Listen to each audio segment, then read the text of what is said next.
বিসমিল্লাহির রহমানির রহিম। নাহমাদুহু ওয়া নুসাল্লি আলা রাসূলিহিল কারীম। আম্মা বা'দ। আজকের প্রোগ্রামে উপস্থিত সকলকে আমার আন্তরিক মোবারকবাদ এবং সালাম জানিয়ে আমি আমার বক্তব্য শুরু করছি। আসসালামু আলাইকুম। আমি প্রথমে সিজদা অবনত চিত্তে মহান রব্বুল আলামিনের নিকট আমার কৃতজ্ঞতা প্রকাশ করতে চাই, যার অশেষ রহমতে আজকে একটা ভালো রেজাল্টের দরুন আমরা একসাথে একত্রিত হওয়ার সুযোগ পেয়েছি। ধন্যবাদ জানাতে চাই বাংলাদেশ ইসলামী ছাত্র শিবিরকে এত সুন্দর একটা প্রোগ্রামের আয়োজন করার জন্য। একই সাথে কৃতজ্ঞতা প্রকাশ করতে চাই আমার শিক্ষক মণ্ডলী, আমার পরিবার এবং আমার বন্ধু বান্ধবদের নিকট, যাদের ভালোবাসা কিংবা সহযোগিতা না থাকলে হয়তো এতদূর আসাটা আমার পক্ষে সম্ভব হতো না। আজকের ফলাফলকে আমি কখনোই আমার জীবনের কাঙ্ক্ষিত সফলতা হিসেবে দেখব না, বরং এটা ছিল আমার সফলতার দ্বার প্রান্তে পৌঁছানোর ছোট্ট একটা মাধ্যম মাত্র।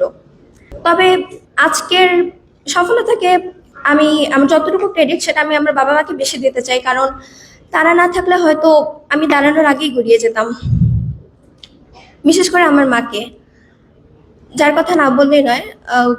জীবনে ছন্দপতনের সময়গুলোতে তিনি পাশে না থাকলে হয়তো আমার জন্য এতদূর আসাটা কল্পনাতীত ব্যাপার থাকতো। আমি চেষ্টা করেছি ঠিকই, কিন্তু চেষ্টা করার জন্য যথাযথ অনুপ্রেরণা ছিল বিধায় আজকে এতদূর আসা আমার। আজকের ফলাফল আমার আত্মবিশ্বাসকে যেমন বাড়িয়েছে, তেমনি সামনে আরো দায়িত্বশীল এবং মনোযোগী হিসেবে গড়ে তোলার অনুপ্রেরণা জাগিয়েছে। তাই আমি বিশ্বাস করি আমার চেষ্টা, আমার ধৈর্য এবং আল্লাহর নিকট একনিষ্ঠভাবে চাওয়াটাই ছিল আমার সফলতার মূল কাঠি। তবে আমি আমার জীবনের অভিজ্ঞতা থেকে বলতে চাই, আমরা যে ধর্মেরই হই না কেন নিয়মিত প্রার্থনা করাটা মাস্ট। কারণ আমরা যেমনই হই না কেন, যদি সৃষ্টিকর্তার সাথে আমাদের সম্পর্ক ভালো থাকে তাহলে আপনার সফলতা কেউ ঠেকাতে পারবে না। মানে শেষ সময় এসে হলে আপনি বিশ্বাস করতে বাধ্য হবেন যে তিনি গেম চেঞ্জার।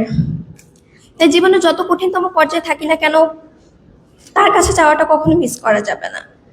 আসলে আমার আজকে তেমন কিছুই বলার নেই, তবে আমি আবারও ধন্যবাদ জানাতে চাই আজকের অনুষ্ঠানের আয়োজকদের আমাকে আমার অনুভূতি প্রকাশের সুযোগ করে দেওয়ার জন্য।